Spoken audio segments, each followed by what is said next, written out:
Welcome, everyone. My name is Matt Thompson, and I will be the moderator for today's conversation. I wanted to start by laying out the agenda for the next hour. We, the Nonprofit Resource Hub, the panelists, and myself want you to get the most out of the next hour and walk away with something that will help you and your organization be better and securing more donor dollars. I'll briefly introduce the panel, then ask them several questions to start the conversation. We will look to the audience to ask questions. Please do via the chat feature, and Kellyanne will share them with me so we can incorporate into the conversation. Before I get to the introductions, my name is Matt Thompson. I'm a serial board member, currently serving on 10 boards and advisory boards in the nonprofit organizations, an active member and believer of the Nonprofit Resource Hub, and the lead a team at Morgan Stanley. So first off, Mary Barneby, Regional CEO of the American Red Cross, covering the greater New York area. Prior to joining the Red Cross in 2020, she served as a CEO for the Girl Scouts of Connecticut. She brings a unique perspective to our panel as both a fundraiser and funder, as prior to joining the Girl Scouts in 2012, she had a distinguished career in the financial services industry. Welcome, Mary. Darren, founder and CEO of Powered by Professionals, which is more than a fundraising and event management firm, having helped organizations raise over $200 million and helped launch over 14 different charitable organizations. Similar to Mary, Darren offers a unique perspective as he's been an active funder and fundraiser for the Juvenile Diabetes Research Foundation, chairing their Long Island Walk, starting and running a youth leadership committee, a board member, and vice president of fundraising. Welcome, Darren. Rhea Wong has her own consulting firm, but she is so much more. She authored Get That Money, Honey, hosts a nonprofit Lowdown podcast, an educator as a visiting lecturer, a recovering ED, and a dog lover. As an ED, she transformed Breakthrough New York from a $200,000 a year nonprofit into a multi-million-dollar organization. Welcome, Rhea. So thank you for our panelists, and I'm going to throw the first question to Rhea, which I think is going to sort of set the stage for today's conversations. When Rhea and I talked before today's event, she talked a lot about the donor-organization relationship and going through an evolution similar to our personal relationships. Rhea, can you please share some of your thoughts? Sure. And Matt, just a clarification, my name is Rhea. Oh, sorry. It's okay. So, I think we overcomplicate the idea of the donor organizational relationships. At the core of it is just a relationship. We're all just human beings. And I like to make an analogy around dating, right? So many times, because nonprofits are operating from a scarcity mindset, we think, okay, I'm going to meet the person. I'm going to say some kind of magical combination of words. I mean, personally, I hate the pitch. I think we need to ditch the pitch. And then this magical combination of words will get them to donate money to me. The truth is, you don't make relationships through trickery or some fancy deck. You make it through relationships. So it's like dating. If you go to a first date with a resume and a CV and you tell the person how great you are and what your GPA is, and I went to this university and I did all this volunteer work, good luck getting a second date, right? So I think we need to calm down and approach it in a place of, we're here to build trust. We're here to build relationships. Date your donor a little bit, so to speak, metaphorically, not in real life. That's creepy. But metaphorically speaking, you want to create a relationship so that you understand, do you see the world the same way? Do you want the same things? And eventually, if you've done the work right of developing a relationship and developing a foundation of trust, you get to the ask, and it's going to feel very natural because you realize that you want the same things and you're offering your donor an opportunity to manifest the thing that they value in the world. And then the last thing I'll say is the deal is not done after you get the gift. The point is not to close a gift, it's to open a relationship. And this is where I see so many nonprofits fall down, is that you don't continue to build a relationship after the gift to steward them into the next gift, right? You don't tell them what you did with their money. You don't continue to build that relationship. And like anyone who's married knows, the work starts once you put a ring on it. So thanks, Matt.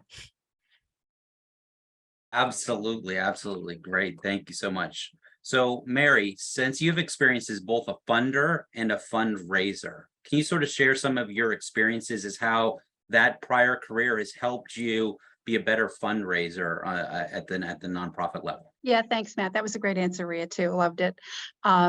Dating my donors. But I think that, I worked in the corporate world for a long time. And, what happened in 2008, I worked in the financial industry for a long time. And, we really saw this really, I would say, almost a cliff change in terms of the way corporations really looked at their partnerships. And I think I learned a lot, back in the day when things were fluid, particularly in the industry that I worked in. If somebody wanted you to buy a $25,000 table at an event and nobody filled the table, it was really okay. And I think that corporations and our donor partners started to really think about how can I be more intentional about my corporate social responsibility, and what do my employees want from the work that we're doing, and how can I get them to be more engaged. So I think what I took away from my lesson was that the kind of the world of fluid dollars really did shift in 2008 when we had the Great Recession. And we as fundraisers now have to be more intuitive about being partners with those that fund us, particularly from a corporate responsibility standpoint, and understand that it's really about what they're benefiting from the relationship. Again, back to the old idea of, it being a symbiotic relationship, and really making sure. And then COVID comes along and really shifts that again, because we have organizations that, are even rethinking how they do employee engagement, because employees are not in the office, 5 days a week. So I think, it's this constantly evolving thing, but understanding that, as a corporate partner, there really has to be, something that organization is getting from the relationship. And a lot of times it relates back to the visibility, not only that they get with shareholders or they get with their customers, but also with their own employees. Great, thank you. So, Darren, we talked a lot before. You talked about fundraising and the events and being a lot more than just raising dollars at events. And now that you've had, experience doing both hybrid and virtual and in person, sort of share some of your thoughts around just the events and how that evolution has changed, and what organizations be looking to get out of events today. What organizations are looking to get out of events? I guess it's, I was going to kind of piggyback a little bit on what Mary was saying, and how we're trying to get a little more creative with these events.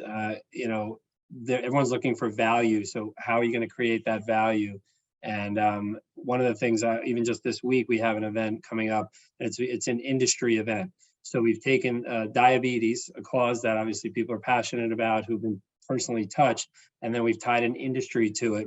We've gotten involved some high-level people in that industry who are passionate. They're involved with our organization, they're on our board, and they've created this kind of networking night where you can be with the leaders in that field and support an important cause. So we've kind of added some value to them on top of tying it back to the cause. What's very important in that case, which I'm working on, is saying, okay, but we also need to make sure diabetes is present and we have people who've been personally touched, because otherwise you're just going to have a networking event. No one's really going to care why they're there. So we want to try to bring it together, bring both pieces together in a creative way, in a way that everyone's going to see value, but also everyone's going to understand the mission and feel connected to the mission. And hopefully over a long period of time, we'll become more and more connected to the cause. Perfect, thank you. And you mentioned also something, what should about, events being fundraisers and future honorees and all of these other wonderful things that you're seeing events doing now. Do you want to sort of share some of those successes that you've seen as well, that, one organization can morph into one event can morph into so many other opportunities for organizations? Well, yeah, definitely. I mean, I think at these events, it's kind of critical that the homework is done in advance of the event. So when people are walking in the room, and I'm sure Mary and Rhea have had this experience, is that you need to have a list of these individuals that are coming for the night that you want to make sure you spend some time with. Who are we building relationships with in the future? Who are our next board members that are actually guests of somebody who's coming tonight? Well, how can we better build out those partnerships? What companies are sponsoring? Who are they bringing? How do we make them feel connected, a part of it? Is there a way we can highlight them, or give them a role so they feel empowered and feel like they're influencing the results of the night? So, little things like that.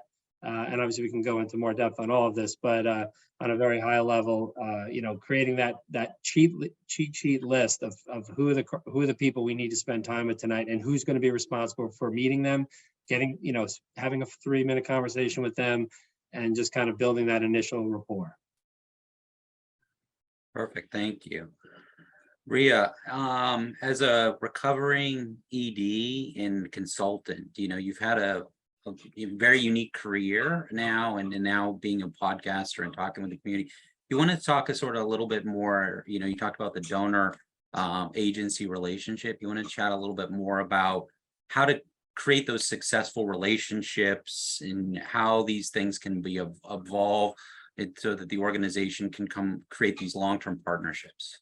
Yeah, thanks. Great question. I just want to piggyback too on something that Mary and Darren said, because so they're talking sort of about tactically what you do, but strategically what's behind it is about trust building.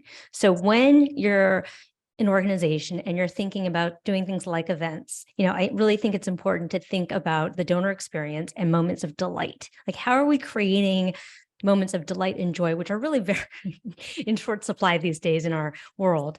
But, when I think about the marketing or the communications that we're putting out, I want you all to think about trust building as the core of what you're trying to do. And I want you, write this down, everyone, this is good stuff. 3 different kinds of trust that I think you want to think about whenever you're putting out an email, a newsletter, an event invitation, a solicitation. 3 different trust. Trust number 1 is competency trust. Are you good at the thing that you say that you do? The second is community trust. Does somebody that I trust you? And the third is caring trust. Do you care about me as a person?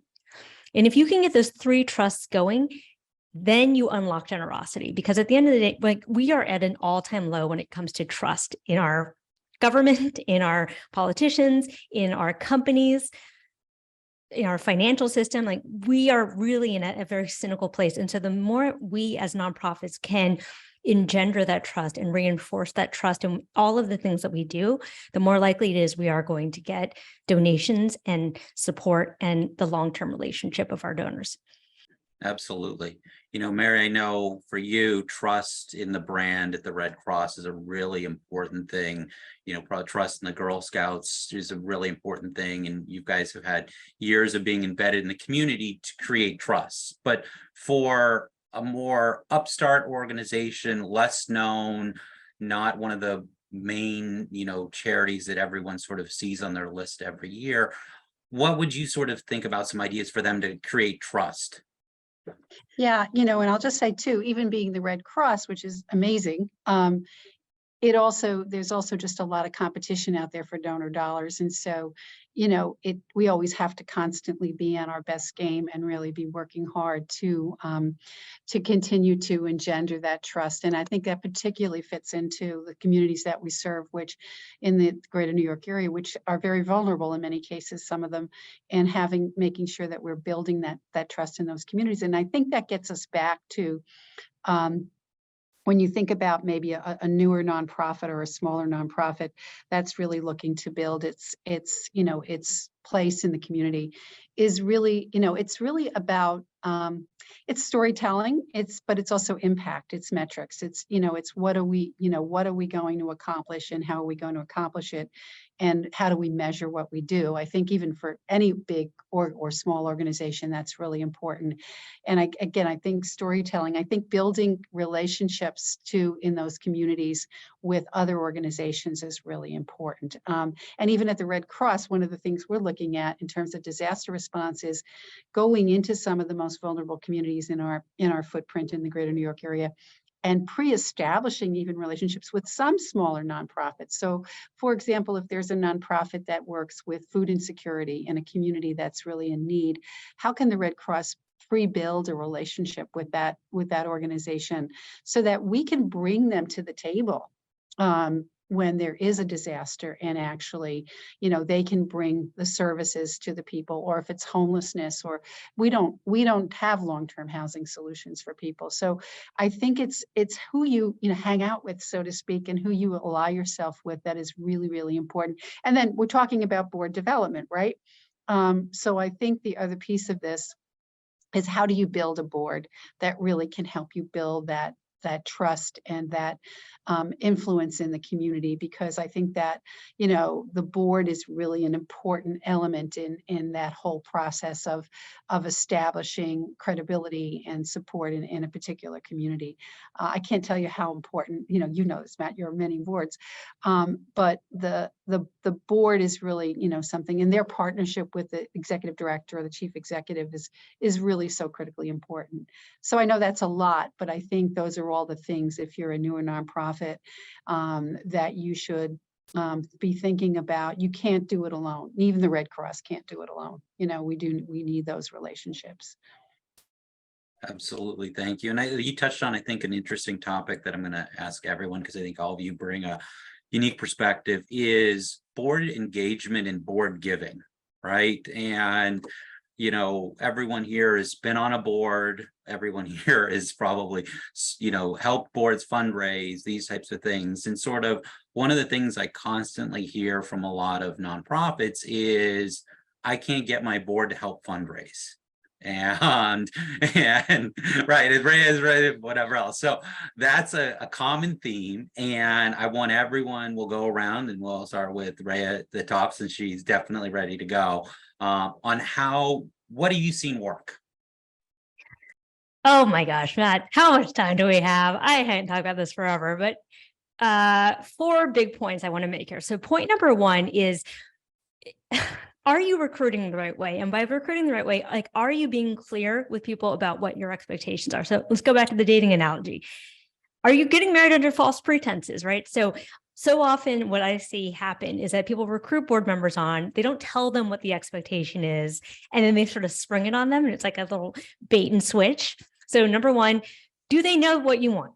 Number 2, are you actually providing training to get them to do the thing that you need them to do? And I think part of the problem is that most EDs don't actually understand fundraising. So they think it's about solicitation, but really it's about the relationship building up to the solicitation. It is a solicitation, but it's also the stewardship afterwards. So, you know, a little bit is about education of, like, what does fundraising actually mean? And then third thing, and this is a huge thing, is both staff and board, I think we have so much baggage about money and our relationship to money and our feelings about money and asking for money and what it means to me if I ask for money and I get rejected. Like, it's so emotionally fraught that until we actually unpack all of it for ourselves and for our board members, of course, they're not going to want to do it, right? Because it's like this scary thing in their minds.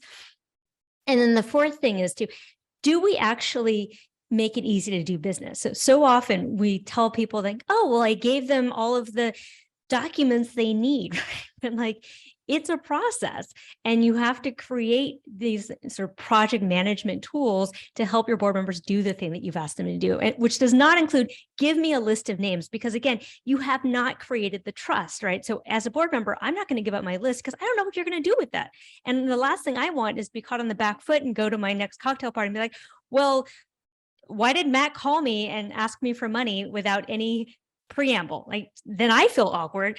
Matt feels like, I feel like Matt just abused all of my contacts. And of course, I'm not going to give up my contacts, right? So I think part of it too is trust with your board members. Tell them exactly what you're going to do with their friends and family that are their closest network, that they have engendered trust with, and treat them respectfully and let them know that they can let themselves off at any point in the process. So I'll get off my soapbox. Don't worry, you could definitely jump back on. I think this is a common theme. So Darren, you want to share sort of your thoughts around board engagement and board giving? Yeah, I mean, I'll hit on a couple of specifics. I thought Rhea did a great job of kind of giving the overview there. I think, you know, what you find with a lot of board members is they don't have time, right? So they're going to get I don't have a lot of time. I'm happy to help, but I'm limited with the amount of time I can give. And remember, they're volunteering, so we have to respect that. Their time is very important. So whatever you're asking them to do, you better have thought it out, and you want to figure out how to maximize that little bit of time you're going to use of theirs so that you're going to get the most back. And just for an example, because I know people like to get, bite-sized example. When we're doing events, in some cases, we'll think, is there a board member, that we've been working with that hasn't really been engaged or involved in our event in a way? Is there a way we can position that person, give them a role so that they can feel good about themselves being involved, but also impact the organization in a way bigger than they even realize they can? And sometimes it's just because of the role that they're in, a position they're in at their company, and they have the ability to make a big impact, but they don't know it because that's just not what they do for a living. They have a job or they do whatever, and then they're helping out you and your organization, but they don't know how much they can help because they've never done it before, in some examples. So showing them what they can easily do. Obviously, you have to build the trust, which Rhea pointed out and Mary's pointed out. But I think, putting them in a position for success is so critical to the results that you get from your board members. And I can give more examples, but absolutely. Well, the best part is we'll ask Mary, since she's out there asking board members every day to make introductions, give money, and continue to raise dollars. So why don't Yeah, and I really won't add too much to what Rhea and Darren talked about, because they really hit the important points. But I think it's, I would just add to it a little bit that I think it's getting to know each board member specifically and what he or she is there for. Like, there's a purpose to the whole board, right? And I think that has to be clear. What is the purpose? Are we a philanthropic board? Are we an operational board? I think, you really have to be very clear in terms of what the culture is on that board. And then I think it's getting to know each board member. And, as Darren said, they're volunteers and they're busy.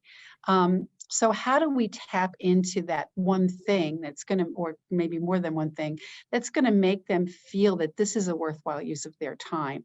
So for somebody, it might be, making thank you calls. For somebody else, it might be, being an influencer to a potential donor.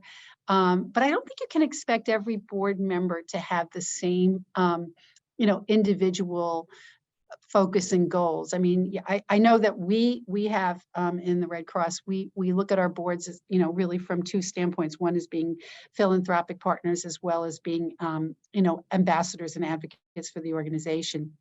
Some of our board members want to go out and respond to disasters, and others are very happy to provide us with, opportunities to meet potential donors, or even just write a check themselves, but they care about the mission. And I think that's very fundamental.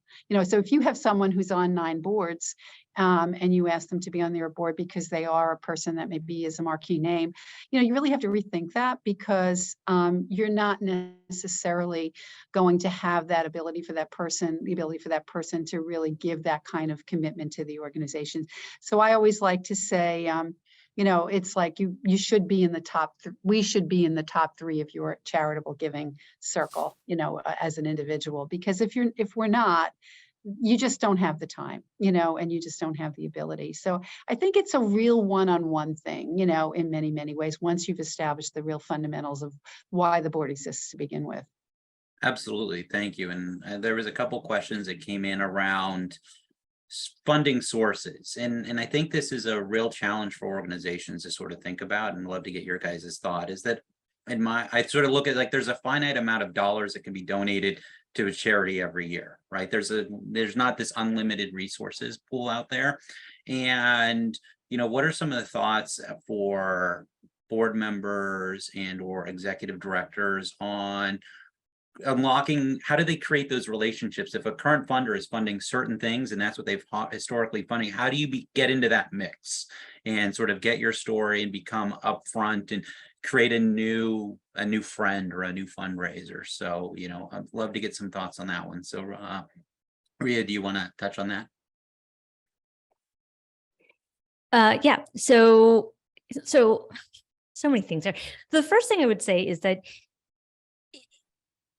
I think we need to get out of this scarcity mindset that there aren't enough dollars out there to fund us. I mean, the truth is we are living in the richest time in human history. And for those of us living in New York City, the richest city in the richest country in the world. So this is not a question of, is there enough out there? There's enough out there. It might be a distribution issue, but there's enough out there. So I think that's thing one. So part of it is managing our own minds around scarcity, because when we get into the scarcity, we get into fear, and then we get into treating people like transactions, right? We get into seeing people as walking checkbooks, and like that is not the way to generosity and abundance. The second point I'll make is around storytelling. So like, I know this is a thing that people talk about, like story. Here's why story is important. Two things. So Yuval Harari, who's an Israeli intellectual, talks about the power of stories. Stories has helped us as a species to thrive. Like we are not the fastest, we're not the strongest, we don't have the biggest teeth or the biggest claws, but we have story. And story has allowed us to collaborate at large scale levels. Like what is this country if not a story? What is religion if not a story? What is an organization if not a story? What is a family if not a story, right? The second thing I'll say is that Dr. Russell James, who's a professor in Texas, actually put people in MRI machines and talked to them about philanthropy and talked to them about business. One part of the brain lights up when you talk about business, and a different part of the brain lights up when you talk about philanthropy, and it's the same part of the brain that lights up when you talk about family. So what we know is that philanthropy is given from a place of emotion. What's the way to emotion? It's storytelling. It is unlocking a narrative. And more importantly, and I think this is a mistake a lot of nonprofits make, is that they position themselves as the hero of the story. You need to position your donor or your client as the hero. We, as nonprofits, are merely the conduit. We're merely the Yoda, the guide through which great things happen. And so the more we can tell a story that is compelling, but also helps our donors make sense of who they believe that they are in the world, the more we get that synthesis of an alignment of their gift and the impact that they can make through us. Absolutely. Thank you. You know, I think you sort of touched on such a key point, because I think of the events or the charities or these things where you see the audience starts crying, and it's generally not someone talking about the organization. It's talking about someone who received services from the organization and how much it impacted their lives or their kids' lives or these types of things, and how that sort of is, you know, create some change. So Darren, you know, as you've seen these things play out, you know, what would you sort of help organizations sort of tap into that emotion that Rhea is talking about? How do you sort of help organizations do some of those types of things? Yeah, well, one thing I would just say, it definitely all comes back to the people, right? So people are driving everything we're talking about here. It's the people on the board, the people who are supporting them. It's the people within the organization. It's all about people and communication. And like, you know, just like relationships, you got to make sure you're communicating with these people. What we've done at events specifically is, you know, how are you leveraging a video to kind of tell your story? Who are you asking to speak at the event who's been through your program, or who's been affected by research that's been done for your cause, if it's health related? You know, figuring out the right combination of video, storytelling in a talk, and you know, and engaging with the audience without being too much talking, because we've had a number of events lately where they're just too much talking, but they have been very engaging. And I've noticed if you get somebody up there who can speak comfortably in front of people and can properly convey what they've been through and how the organization has helped them, it's incredibly powerful, incredibly powerful. Absolutely. One of the things that I think a lot of organizations sometimes get focused on around fundraising is ROIs and the numbers and the metrics and those types of things. And I'd love to sort of get, you know, everyone here we've talked about is the emotional connection and engagement and tapping into those types of things, and sort of how should organizations, and I'll sort of go around the room again, and how should organizations touch on both the numbers and the emotions, and not just let one side drive everything, but try and sort of sort of synthesize those things. So Mary, you want to sort of talk a little bit about what you're seeing? Yeah, sure. And I just wanted to kind of tack on a little expression that one of our volunteers shared. And Matt, I think you might have heard her say this at one of our events that we had recently. We asked one of our volunteers to speak, and she said to the room who were donors, "You're the heart and we're the hands." And I just loved that expression because the donors are the heart. They're giving us the resources we need, and we're the hands that are actually going out and delivering the mission to the people that we're serving. So I really, really love that. And I think it's really, this is going to sound probably, very obvious, but I think you have to know your customer. So, obviously there are foundations out there who, I can remember, in past having to do reports for foundations that were like incredibly complicated, in terms of surveys and things that we would have to do and metrics and all of that.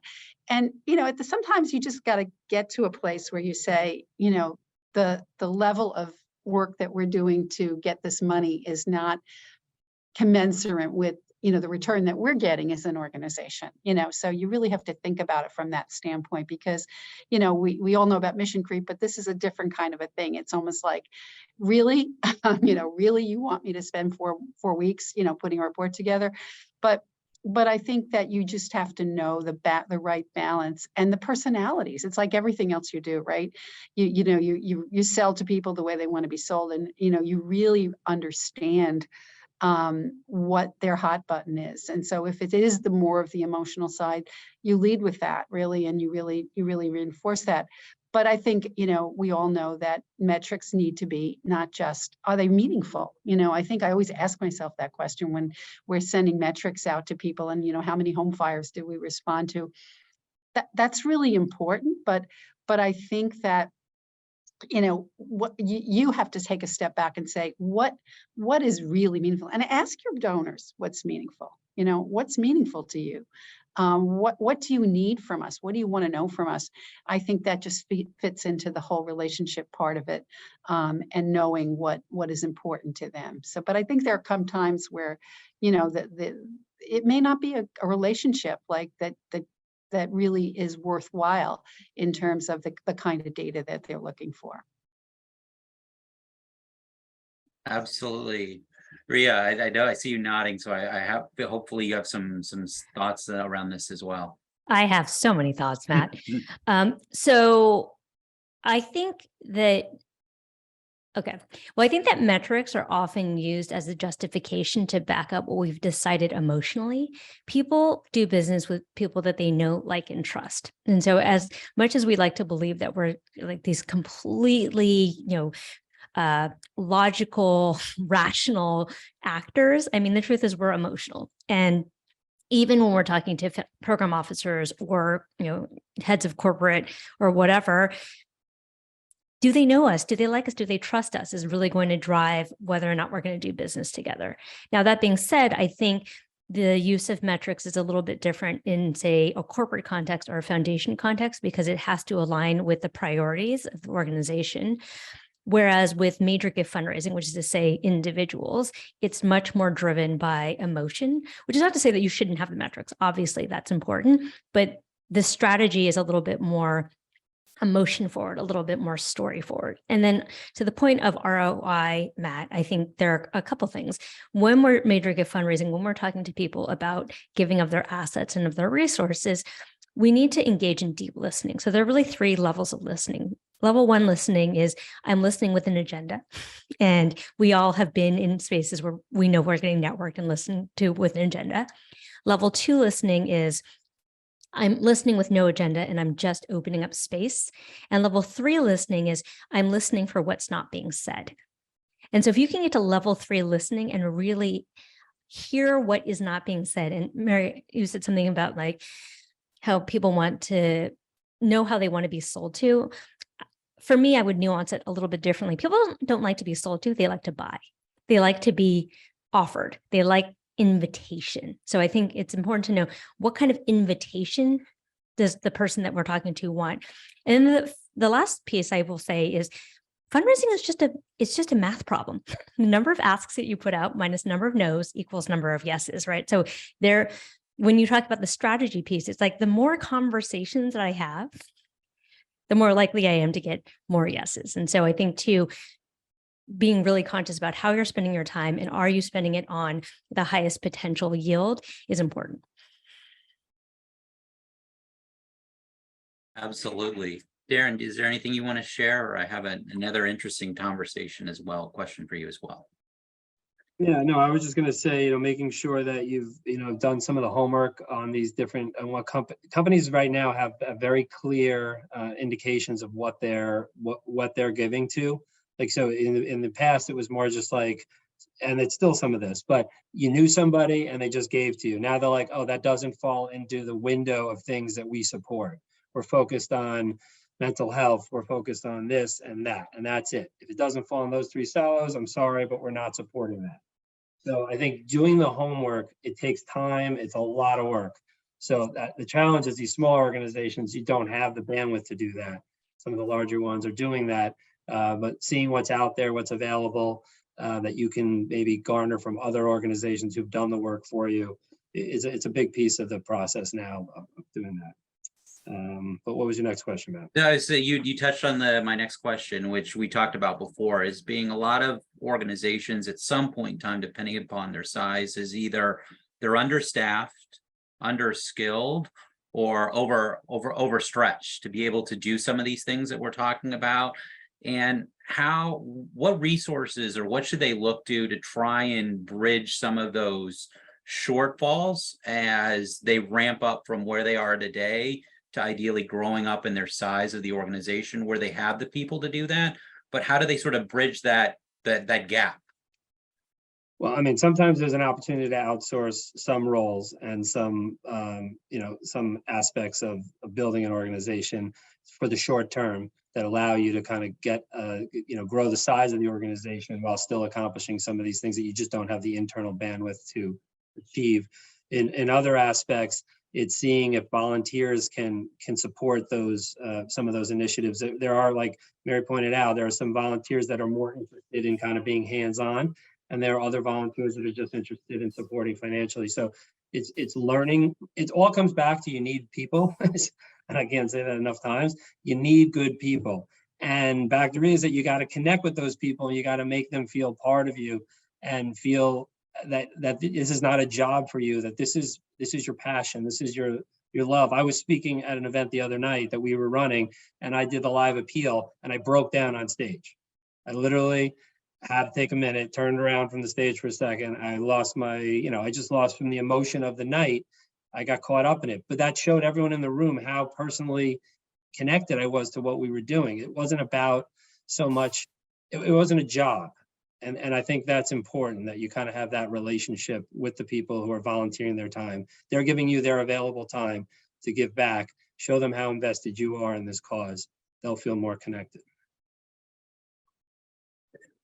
Rhea, as you've scaled up, you originally your career started as a small organization and scaled up. So you probably lived through, and I know we talked about this before, you lived through all of this and you made all of the mistakes and then had all of the successes to move forward. So why don't we talk a little bit about some of the mistakes you made so we can potentially help some people avoid those? I mean, we don't have enough time to talk about all my mistakes. I've screwed up so much. It's unbelievable. But this is like a really nerdy answer, which I can geek out about. So if you're an executive director and you're on this call, I believe 65 to 80% of your time should be spent fundraising. And the reason why is that you are uniquely qualified to be the face of the organization. So what I really recommend that folks do, and there are two books I would really recommend. The first is E-Myth Revisited. The second is Freedom to Focus by Michael Hyatt. Essentially what you do is you map out everything that is within your zone of genius. So you have this quadrant of passion and competency and passion, right? So the things that you are both competent in and passionate about, you should be focused all your time on. Everything else that falls outside of that quadrant, you should either eliminate, delegate, or automate. My belief is that most nonprofits could be doing a lot more to be efficient. And sometimes we let the scarcity mindset stand in our way. So when people think about expenses, I want you to think about it within three different contexts. If you spend money, it should be A, to make more money, B, to make time back, or C, to increase operational efficiency. So let me give you one quick example. We all know, like, the CRM database, we spend our time in it, we're like typing in data and all of that. Is there a world where you could invest something in the front end to make the back end more efficient, thereby saving you time? So it could look like maybe having an app that scrapes your email and scrapes your calendar so that it automatically inputs data and connects it to donor contact records.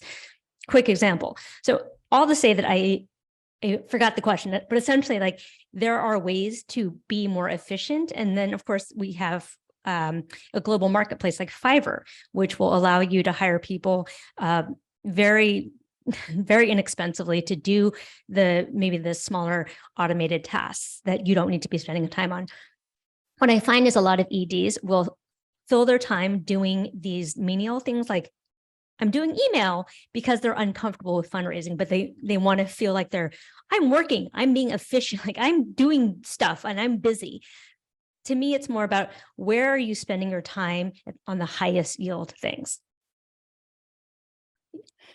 Absolutely, absolutely. So Mary, as a current ED, you're out there chats with a lot of things. Sort of, what do you think on some of the comments Rhea made, as well as just sort of creating bandwidth and staffing and bridging these gaps as organizations scale?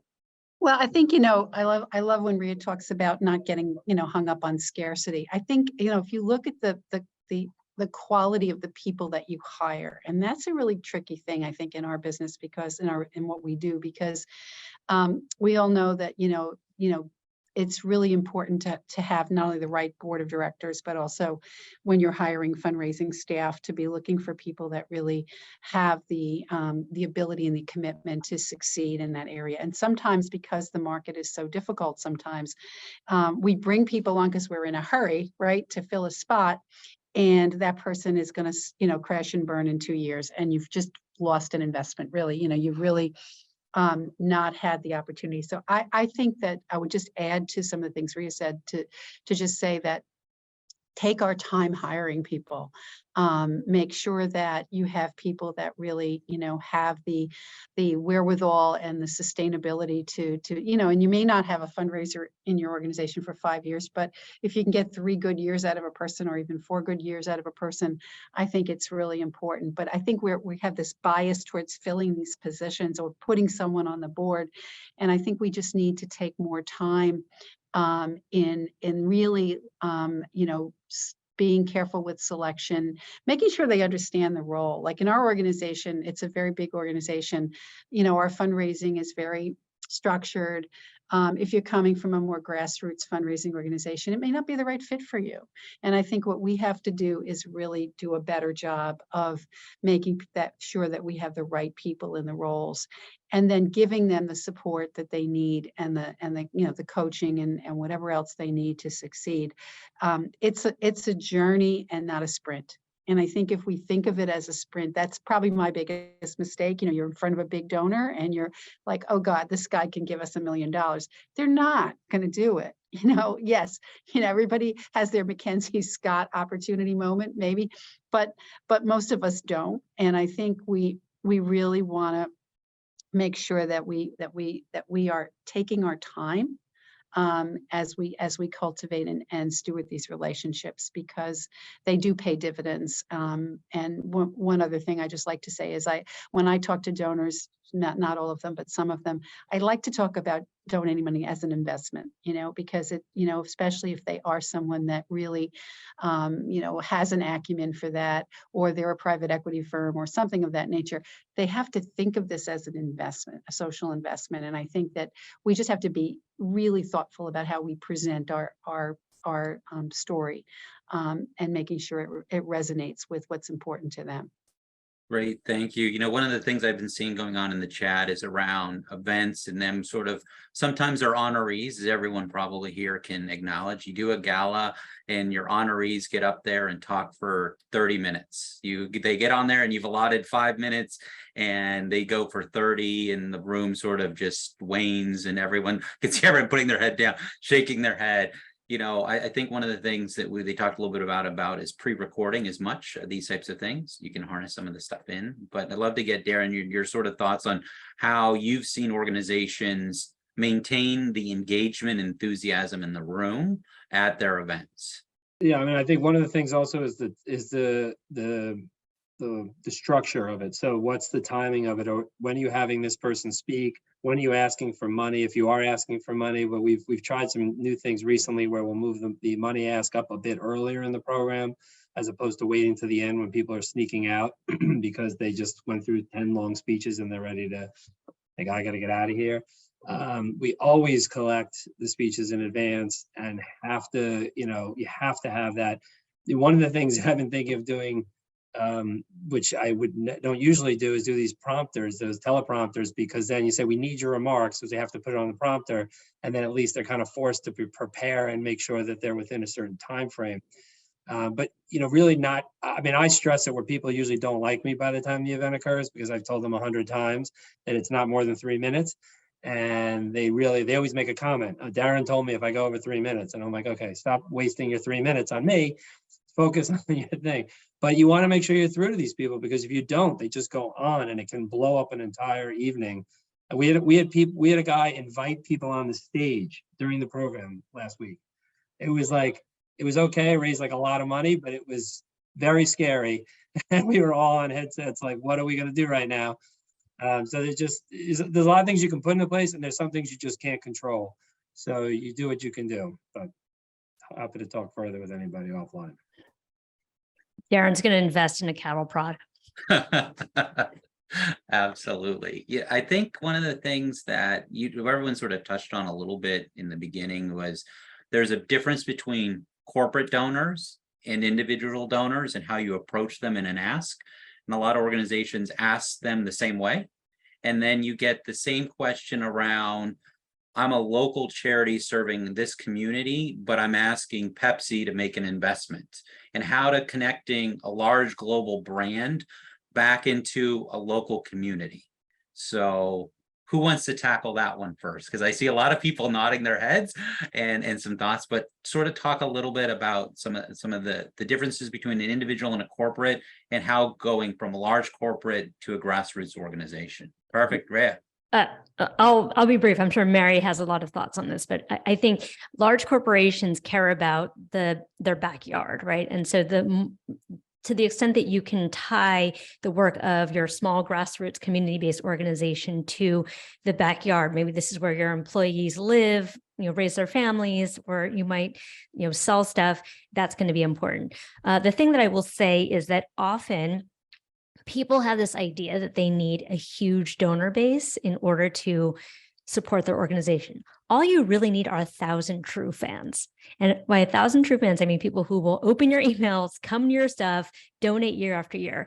The way that you get to 1,000 true fans is that you steward them properly. So as a sector, we are generally terrible at retaining our donors. I think we're below 50%. So if your entire strategy was, let's just hold on to the donors that we have, you would be way ahead of the curve here.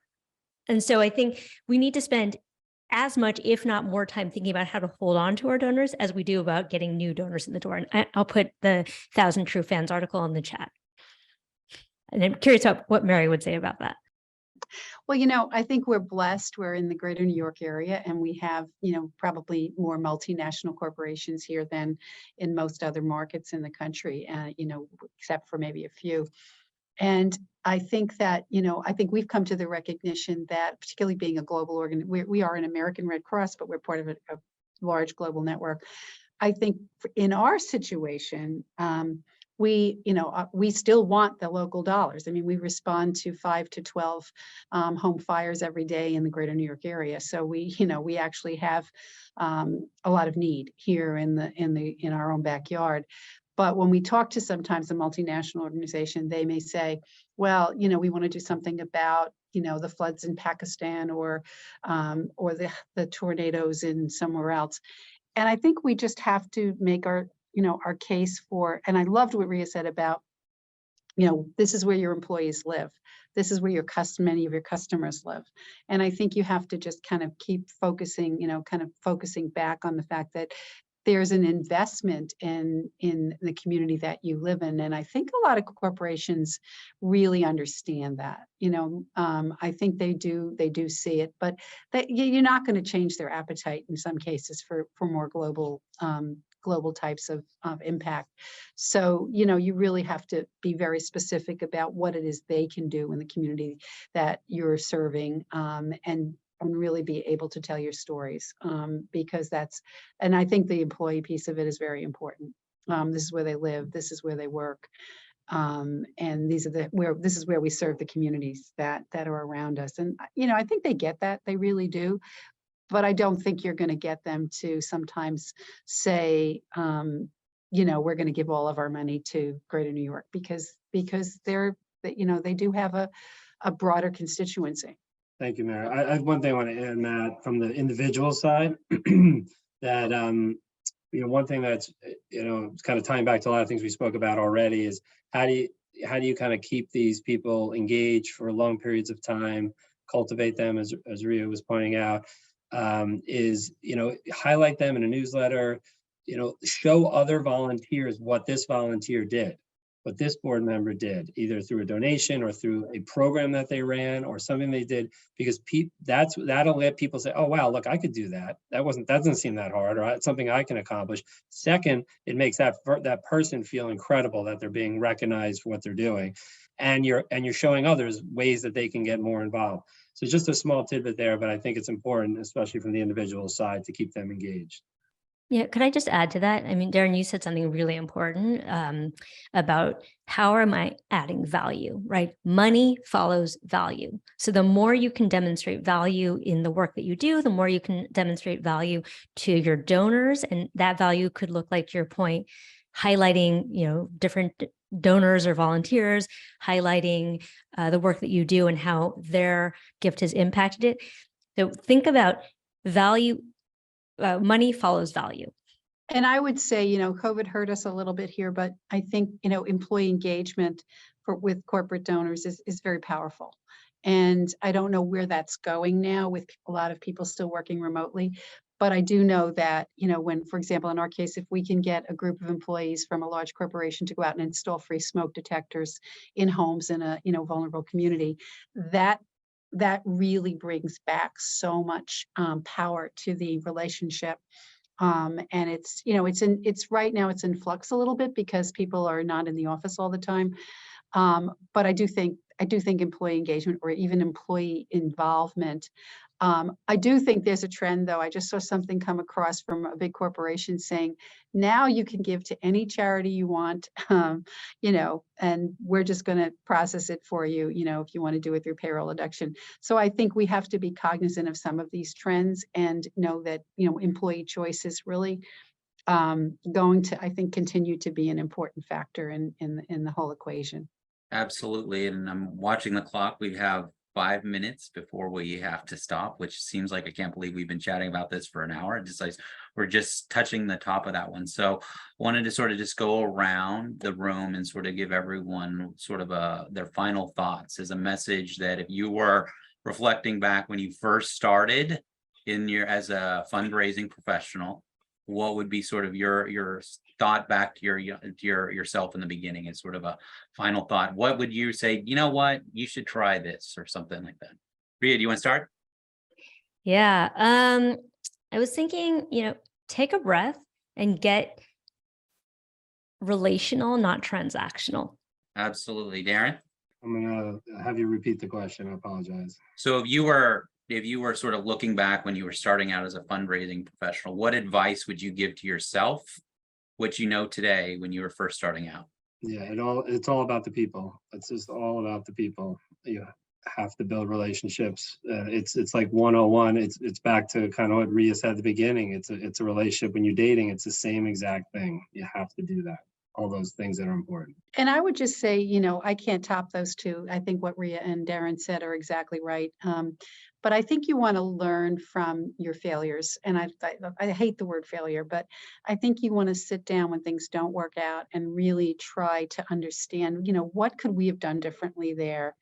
In some cases, you couldn't have done anything differently, but I think in other cases, there's always lessons to learn, and there's always opportunities to grow and to become more, you know, aware of things we could do a little bit differently. I think we're in a really, I think, you know, again, I'm not going to hide behind the scarcity, but I think we're in a rapidly changing world right now, and I think we just have to adapt ourselves as we need to, but not lose sight of the very fundamental things that just my two colleagues just said, which is, you know, slow down, don't be transactional, and remember it's about the people. And I think if we remember those things, we can get through anything.